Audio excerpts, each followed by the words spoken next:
오늘의 큐티 말씀은 예레미야 4장 19절부터 31절입니다. 제목, 내 마음이 아프다. 먼저 앞뒤 문맥을 살펴보겠습니다. 예레미야는 북쪽에서 오는 적들로 인해 남유다에 심판이 임할 것을 선포하였지만 거짓 선지자들이 예루살렘 시온에는 평화가 있을 것이다 는 것을 믿고 따랐던 왕 신하들은 망연자실할 것입니다. 이에 예레미야는 왜 그런 거짓 예언을 막지 않으셨냐고 따질 것이라고 합니다. 예레미야는 자기 동족들에게 심판의 메시지를 전하는 입장에서는 상당히 불편했을 것입니다. 심판받을 백성들의 모습을 미리 보면서 슬프고 아프다, 내 마음속이 아프고 내 마음이 답답하여 잠잠할 수 없다고 그의 아픔을 고백하고 있습니다. 문단을 나눠보겠습니다. 19절부터 26절은 예레미야의 아픔, 27절부터 31절은 또 하나의 희망 메시지. 19절에 보면 슬프고 아프다는 표현을 내 창자여, 내 창자여 라고 번역하기도 합니다. 슬프고 배가 아프고 창자가 뒤틀려서 견딜 수가 없으며 가슴이 너무나 답답하고 아프며 심장이 두근거리고 몹시 뛰어서 잠자코 있을 수 없다고 합니다. 그런 이유는 예레미야가 직접 나팔 소리와 전쟁을 알리는 소리를 들었기 때문입니다. 20절에 보면 파괴되고 무너진 모습을 보면서 예레미야 선지자는 너무나 끔찍하여 자신의 아픔을 소리질러 나타내지 않을 수 없었습니다. 꼬리에 꼬리를 무는 비유는 에스겔 7장 26절에 더 자세하게 표현하고 있습니다. 환난에 환난이 더하고 소문에 소문이 더할 때에 그들이 선지자에게서 묵시를 구하나 헛될 것이며 제사장에게는 율법이 없어질 것이요 장로에게는 책략이 없어질 것이며 라고 말씀하고 있습니다. 21절에 보면 예레미야 4장 5절부터 6절에서 말하는 나팔 소리와 시온을 향한 깃발의 의미와 다르게 이 구절에서는 적군의 깃발과 나팔 소리를 의미한다고 볼 수 있습니다.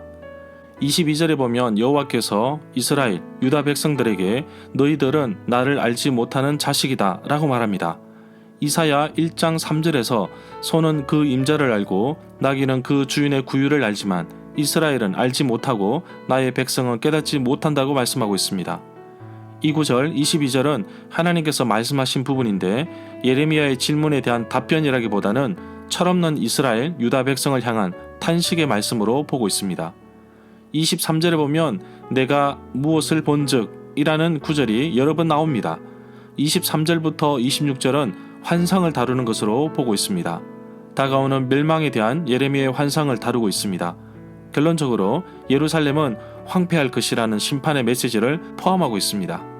27절에 보면 남유다의 심판은 반드시 이루어질 것입니다. 그러나 완전히 진멸하지는 않을 것이라는 것은 멸망 가운데 희망을 주는 부분입니다. 이후에도 계속 희망적인 메시지가 나옵니다.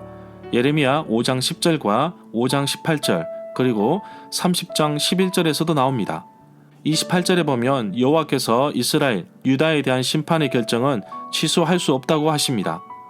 29절에 보면 예레미야 4장 7절에서 말한 것처럼 사자가 수풀에서 올라온 것처럼 나라를 멸망시킬 군대가 오니 성읍 사람들이 떠나 황폐하게 될 것이라고 말씀하고 있습니다.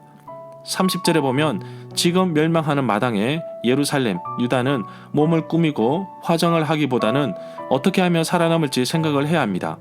적군들이 목숨을 노리고 있습니다. 절마다 상세한 설명과 구절 해석 그리고 핵심 내용과 중심 줄거리는 네이버 블로그에 올려져 있습니다. 내게 주시는 교훈입니다. 예레미야는 유다, 예루살렘이 심판받을 모습 환상을 보고서 가슴 아파하지 않을 수 없었습니다. 그런데 남일 같지 않습니다.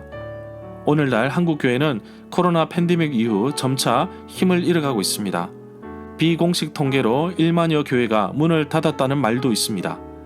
인구 감소로 인하여 교인 수도 줄어들고 있으며 주일 학교가 없는 교회가 50% 이상 되는 마당에 진정으로 한국교회는 미래가 있을까요? 일부 학자들은 10년 안에 한국교회는 급격하게 줄어들 것이라고 말하고 있습니다. 벌써 큰 건물을 가진 대형 교회에도 줄어드는 숫자가 눈에 보인다고 합니다. 여호와께서는 예루살렘 남유다를 심판하실 것입니다. 바벨론을 통해서 멸망시키고 포로로 끌려가도록 하셨지만 4장 27절에서 말씀하신 것처럼 완전히 멸하지 않고 희망을 주고 계십니다. 오늘날 한국교회도 하나님의 손안에 있기에 하나님께서 지켜주실 것입니다. 이 마지막 시대에 꺼져가는 한국교회를 세워 세계 선교의 주역이 되도록 하실 것입니다. 과거 믿음의 선배들이 심은 기도와 헌신이 후손들의 발자취를 통하여 이루어지기를 기도합니다. 그래서 한국교회는 지금 힘들지만 거룩한 모습으로 이 어려운 시기를 이겨내야 합니다. 예레미야는 동족의 심판의 모습을 보고 가슴 아파했습니다. 정말 한국교회의 어려움을 보고 기도해야겠습니다. 주변의 고난과 고통으로 힘들어하는 지체들을 보고 함께 공감하며 기도로 도와야겠습니다. 세상을 품고 기도하기를 원합니다. 세상을 변화시킬 주역이 바로 나라는 사실을 기억하며 오늘도 나의 작은 기도를 통해 세상이 바뀌어질 것을 기대하며 살아가는 하루가 되기를 간절히 소망합니다.